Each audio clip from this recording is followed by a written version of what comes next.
Vamos lá! Hoje a gente vai mergulhar num ensaio que traz uma visão, digamos, bem radical sobre o controle de armas. A ideia central, do autor Marcelo Pinto, é que isso não tem muito a ver com segurança pública. Na verdade, seria uma estratégia de poder. E é para entender os argumentos por trás dessa tese que estamos aqui. Pois é, essa frase é basicamente o coração do ensaio. O que o autor está dizendo é que, no fundo, a discussão sobre segurança pode ser só uma fachada para uma questão muito maior, uma questão filosófica mesmo, sobre controle. E é a partir daí, dessa premissa, que toda a análise dele se desenrola.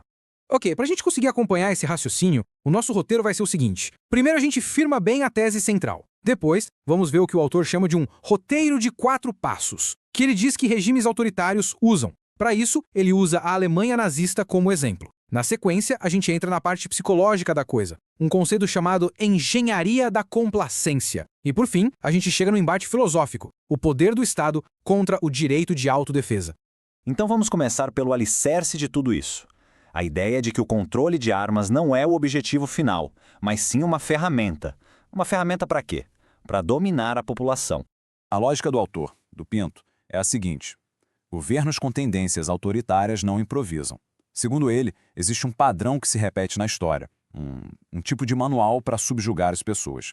E a tese dele é que, se a gente aprender a reconhecer esse padrão, a gente consegue identificar os sinais de que as liberdades estão em risco.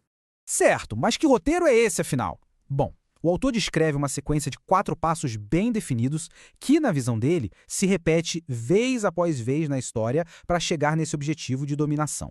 De acordo com o ensaio, funciona mais ou menos assim, em 4 etapas. Tudo começa com o registro. Parece inofensivo, né? O governo só quer saber o que as pessoas têm.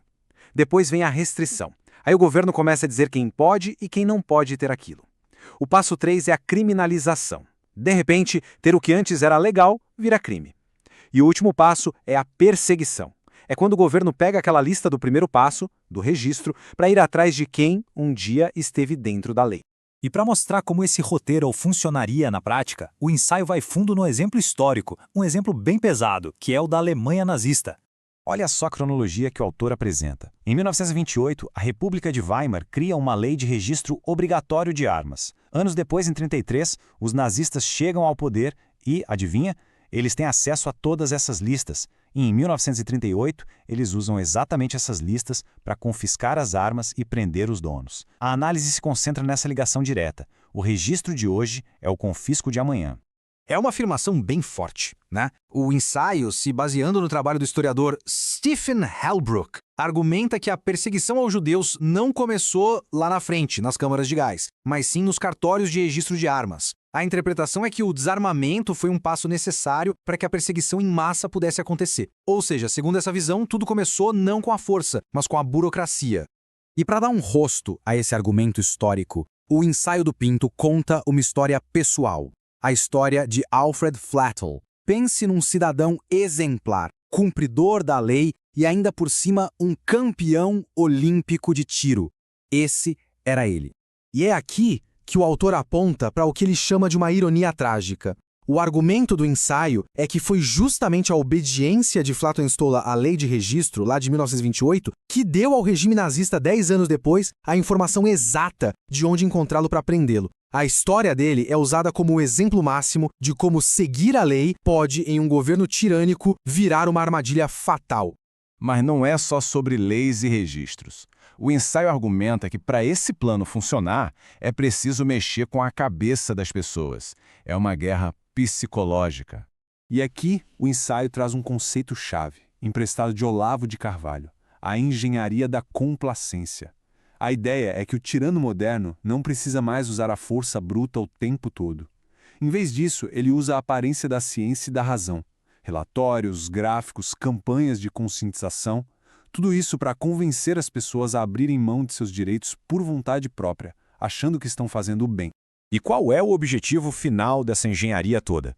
Segundo o texto, é uma inversão completa de valores. É fazer com que as pessoas passem a enxergar a autodefesa como algo ruim, perigoso, talvez até imoral. E quando isso acontece, o Estado se firma como o único protetor possível, e qualquer ideia de resistência individual morre na praia, antes mesmo de começar.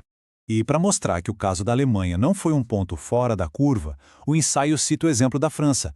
Aconteceu algo parecido lá. Em 1935, o governo francês cria uma lei de registro de armas.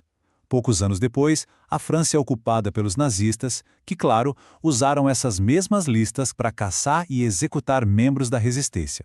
O ponto do autor é: o padrão se repete. E tudo isso leva a gente para o coração filosófico da discussão. No fundo, segundo o texto, o que está em jogo é um conflito fundamental entre o poder do Estado e o direito de autodefesa. Para dar base a esse argumento, o ensaio busca ajuda lá no filósofo John Locke. A ideia é um clássico do pensamento liberal e é bem direta. O Estado existe para proteger os direitos das pessoas e não para tirar esses direitos.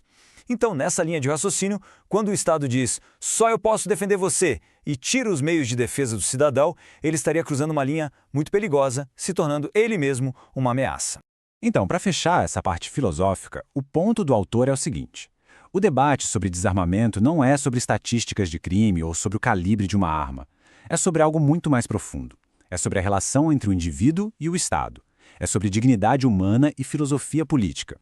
Ok, com toda essa bagagem histórica e filosófica, o ensaio então joga a luz sobre um evento bem mais recente aqui no Brasil, em 2023, para aplicar exatamente esse mesmo modelo de análise.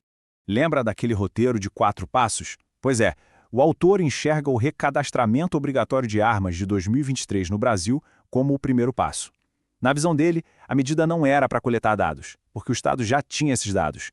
O objetivo, segundo o texto, seria outro: uma demonstração de força, um jeito de instilar medo e condicionar as pessoas a obedecer, mesmo a uma ordem que ele considera sem sentido.